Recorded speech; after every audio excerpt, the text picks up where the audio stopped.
What's up guys, after Motorola G8 Plus and G8 Play, now the Motorola is teasing Moto G8. At the end of October, Motorola released two Moto G8 variants with the Moto G8 Plus and G8 Play, and now it seems the middle version is around the corner. Thanks to a leaked promotional video posted by Ivan Blas, we get our first look at the vanilla Moto G8, which looks quite similar to the G8 Play. Judging from the brief back shot, the Moto G8 will still carry a triple camera setup with a 48MP main shooter. The other two sensors are likely an ultra-wide module and a depth sensor.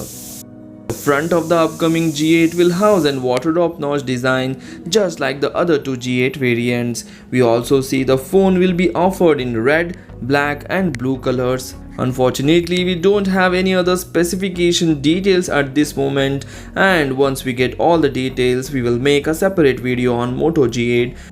So this is all we know about the Moto G8. If you like the video, please hit the like button and do share this video among your friends. Thanks for watching. Take care. Bye bye.